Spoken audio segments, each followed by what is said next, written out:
Bom dia, pessoal. Vamos de BTC na manhã dessa sexta-feira, 14 de junho. Agora na Espanha, 9 horas e 57 minutos. No Brasil, 4 e 57 da manhã. Gente, o DXY hoje tá subindo forte. Mais 0,29 é muito para o DXY. Então hoje a BTC ou vai lateralizar, tá subindo também, mais 0,32. Mas com o DXY desse jeito, a BTC não tem condições de pampar. Mas, em condições normais de temperatura e pressão, a Bitcoin está me surpreendendo positivamente.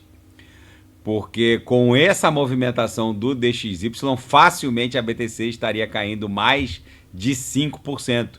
E está ali lateralizando. Nos 5 minutos, vocês vejam que a BTC está estressando uma LTB aqui, linkando topos descendentes. Se ela romper essa LTB, e deve romper, justamente porque nos 6 horas a BTC deu aquela tríplice garfada aqui na base da banda de VWAP mensal e agora está desenhando um doji levemente vendedor. Se o DXY der uma colher de chá, isso aqui facilmente vai voar em direção ao VWAP mensal. Se o DXY continuar no azul, é bem provável que a gente passe o final de semana todo testando aqui de baixo para cima essa linha de tendência de alta que está formando a base dessa cunha no 6 horas. Vamos olhar aqui no 4 horas. No 4 horas a gente já desenhou um corpo real comprador, então a tendência é que a Bitcoin volte pelo menos para o patamar da VWAP semanal em 68.140. No gráfico de Renko, segue a vida normal, nada mudou, a nossa setinha de ouro já foi acionada, toda essa volatilidade da BTC mal conseguiu desenhar um box vendedor aqui no Renko com um box de $2.000, pelo contrário, a gente segue em vias de explodir em direção a $100.000, tem gente achando que o mundo cripto, principalmente as altcoins, que estão sofrendo muito com essa volatilidade da BTC, hoje está quase tudo no azul, mas estão subindo pouco diante da queda das últimas 72 horas. Tem gente achando que as altcoins já fizeram topo para esse ciclo. Gente, eu volto a afirmar, isso é uma absoluta insanidade. Eu vou reportar novamente os senhores, eu vou repisar novamente aos senhores esse gráfico que mede a longevidade da máxima histórica das altcoins em relação aos últimos 2 halvings. Os halvings acontecem de 4 em 4 anos e cortam pela metade os rewards de mineração da Bitcoin. Então, esse último halving que aconteceu dia 15 de abril de 24 cortou os rewards para os mineradores por cada bloco confirmado de 6 para 3 BTCs, ou seja, a cada 10 minutos, somente 3 BTCs são geradas. Antes de 15 de abril desse ano, eram 6 BTCs por bloco. Agora são 3 BTCs por bloco. Então, isso starta mais um ciclo quatrienal para a BTC. Historicamente, a máxima, um novo all-time high para as altcoins é desenhado entre 8 e 15 meses após um halving. Os últimos 2 ciclos ostentaram a mesma longevidade em dias, 546 dias exatamente no ciclo de 2017-18 e 2021, 546 dias nesses 2 últimos ciclos, 546 dias após o halving, o market cap das altcoins desenhou um novo topo. Então, o que eu quero dizer com isso? A gente está muito longe ainda de desenhar uma nova máxima histórica para as altcoins. Então, na primeira metade de um novo ciclo de alta, de um bull run do mundo cripto, somente BTC e as super large caps, TH, BNB, já desenhou uma nova máxima histórica, bateu 721, se eu não me engano, antes daquele mega dump do dia 11 de abril, ou seja, num primeiro momento, quem sobe são basicamente as super large caps e a BTC. É isso que está acontecendo. A ETH chegou ali a namorar 4.090, recuou. A BNB já desenhou uma nova máxima histórica para esse ciclo. Esse ciclo é diferente de todos os outros ciclos. É muita coisa acontecendo. Não é só a tokenização de ativos do mundo real, imóveis, obras de artes, é a tokenização de ativos do mercado financeiro tradicional, o TradeFi. A Robinhood, que é como se fosse mal comparando, seria a XP dos Estados Unidos, comprou a Bitstamp.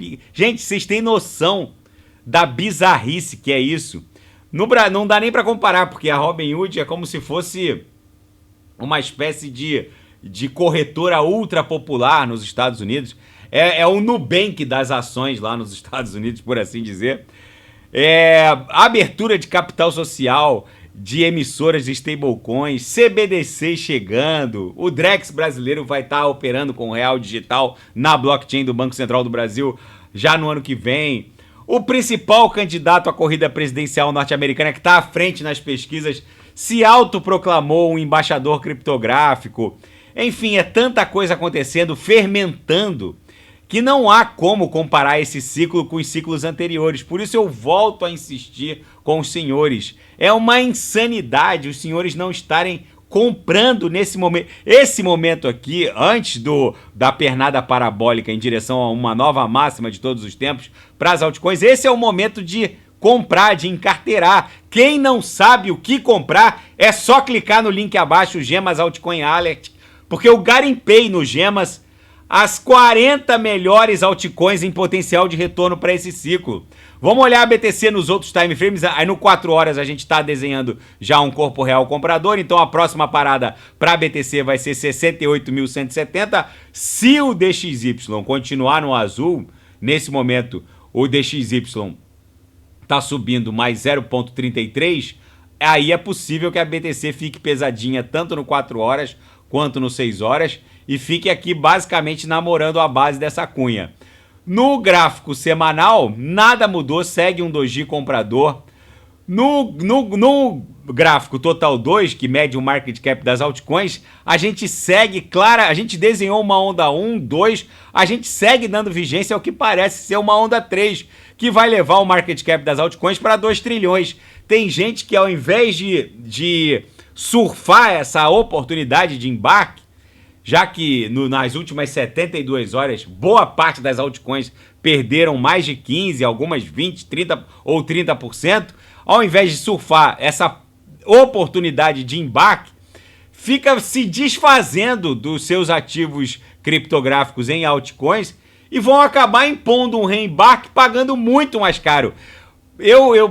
Parece que os axiomas de Zurique são uma abstração, mas é preciso comprar quando há cheiro de sangue nas ruas, ao som dos canhões, e vender ao som dos violinos.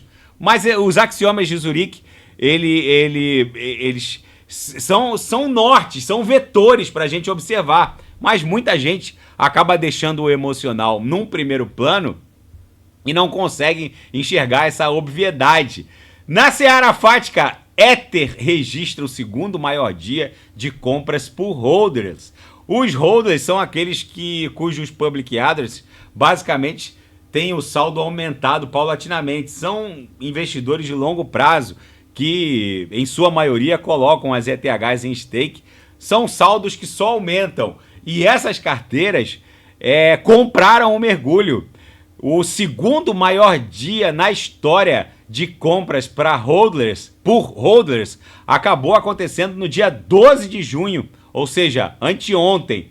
E a MicroStrategy, a gigante de Wall Street, cujo CEO é o Michael Saylor, um grande entusiasta, talvez o maior maximalista de BTC que existe hoje, anunciou uma emissão de notas seniors, que são debêntures conversíveis em ações, num montante total de 500 milhões de dólares, $500 bilhão, para comprar mais BTC. Lembrando, gente, que a MicroStrategy já detém mais de 1% de todas as BTCs em circulação. Esse é verdadeiro, o Michael Saylor e a própria MicroStrategy, é uma empresa de capital aberto na Nasdaq. Ele efetivamente é o maior maximalista da BTC hoje, e ele prova isso na prática, Porque ele pessoalmente e a corporação que ele comanda se expõem absurdamente à BTC. E, enfim, esse é o novo normal. E a equipe de campanha de Joe Biden está considerando receber doações criptográficas. Gente, vocês vão me desculpar, mas se algum entusiasta cripto tiver coragem de doar um satoshi que seja para a campanha do Biden, o sujeito está privado das faculdades mentais. Essa administração de Joe Biden talvez tenha sido uma das mais hostis em relação à criptografia. Os entusiastas criptos têm que doar para o Trump, não para o Biden. Mas enfim, o Biden aceitar receber doação cripto, eu acho que não vai receber nenhum satoshi. E quem doar, se algum entusiasta cripto doar para o Biden, o sujeito tá pirado, no mínimo.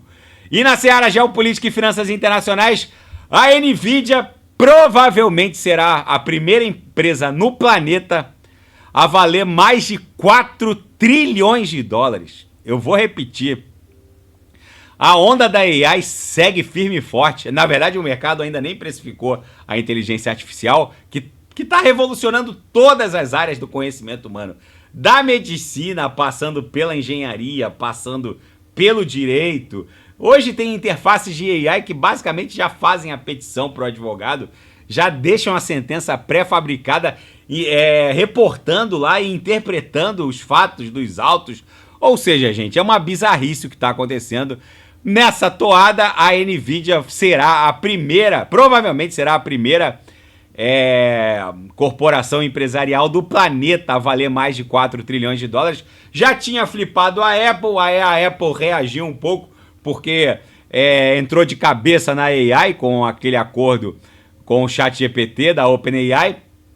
Agora, o fato é que nenhuma dessas duas, tanto a Apple quanto a Microsoft, que agora momentaneamente estão valendo mais que a Nvidia, nenhuma dessas duas empresas ostentam aquela boca de jacaré que abriu a Nvidia, que vai flipar todo mundo. Até porque não há nenhum sinal de que a receita da empresa não vá continuar se multiplicando exponencialmente, já que eles estão na liderança absoluta na produção de semicondutores voltados para mineração de inteligência artificial.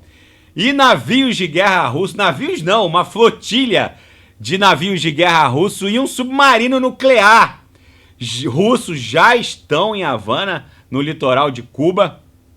Os americanos disseram que não representam nenhuma ameaça. O submarino nuclear que chegou é o Kazan, com propulsão nuclear. É capaz de lançar uma ogiva nuclear. Os russos também tampouco informaram qualquer coisa nesse sentido. Mas é muito provável que isso aqui esquente um pouquinho o imbróglio russo-ucraniano. Nessa toada, o Joe Biden lá no G7, reunido com os líderes do G7, acabou convidando também, o G7 acabou convidando o Zelensky, até o Lula foi convidado, o Papa também está lá no G7, mas enfim, o Joe Biden acabou assinando um pacto de segurança de 10 anos com a Ucrânia, prometeu a ajuda da União Europeia também, em nome da OTAN, 50 bilhões de dólares, que é a grana que o Ocidente bloqueou das reservas cambiais russas. Ou seja, isso para Bitcoin é uma maravilha, gente. O Estado soberano ter reservas em dólares que podem eventualmente sofrer um freeze norte-americano é como se eles não tivessem nada. Aquilo lá só vale se o país ficar puxando o saco da Casa Branca e seguindo a cartilha do tio Sam. Os chineses estão desembarcando do dólar. Esse pacto de segurança assinado entre os Estados Unidos e a Ucrânia não envolve o envio de tropas para a Ucrânia, só envolve garantia de fornecimento de armas, apoio de inteligência e aconselhamento tecnológico. Só que, gente, esse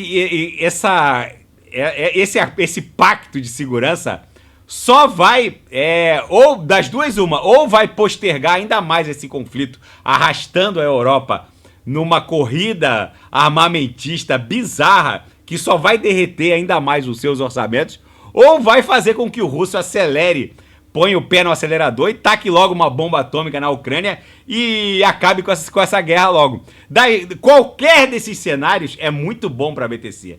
Se essa guerra se arrastar por mais 5 anos, que seja, os orçamentos da União Europeia vão derreter. Porque essa corrida armamentista que essa guerra impôs, por si só, já levaria a BTC para $1 milhão no próximo ciclo. Agora, se o Putin resolver descer pro play, não para brincar, mas para agredir, já que ele não sabe brincar, aí, meus amigos, se ele resolver tacar uma bomba nuclear tática, como eles estão chamando, as bombas nucleares assim, menos ofensivas, por assim, não existe bomba nuclear menos ofensiva, mas é o que os analistas militares estão falando agora em ataque nuclear tático. Se ele fizer uso desse ataque nuclear tático, a única coisa que vai acontecer serão seres humanos vaporizados na Ucrânia e o fim desse conflito, porque, sinceramente, eu não acredito que a OTAN vá promover uma contra-resposta nuclear. O que vai acontecer é que eles vão criar uma parede ali nos Bálticos, enfim, nos 3 do Báltico, né? Lituânia, Estônia, Letônia, vão criar uma parede nuclear ali, o mundo vai se armar até os dentes, o mundo vai virar basicamente uma caixinha de fósforo prestes a explodir 50 milhões de vezes, mas eu acredito que não vai haver uma resposta nuclear da OTAN, porque senão o mundo acabaria. E eu acho que não é isso que o Ocidente queira, né? Que o mundo acabe. Mas enfim, esse cenário é o cenário perfeito para a BTC buscar $1 milhão. Nesse momento, a BTC está acumulando, desenhando fundos ascendentes. A agulhada do dia 11 bateu 66.051. A agulhada de ontem bateu 66.251. Até agora, na madrugada, a gente fez a mínima em 66.480. Fundos ascendentes, topos descendentes. Parece que a gente está formando uma subfigura triangular que vai se arrastar pelo final de semana. E a gente só vai saber se isso aqui vai se decidir por uma pernada impulsiva até $100 mil, o que deve acontecer na virada da VWAP de domingo para segunda. Daqui a pouco eu volto com Total 2, Binance Coin, Atom, Polkadot Kusama. Vou falar da Kusama, da atualização do supply lá na CoinMarketCap, desse bug que deu na rede, em que algumas assinaturas de private keys nem estavam sendo reconhecidas. Enfim, mas a Kusama é uma rede plastificável, como a Polkadot. Eles já fizeram um update na rede. Enfim, vou falar disso tudo. E quem quiser sugerir é só colocar nas mensagens abaixo. Grande abraço, até daqui a pouco.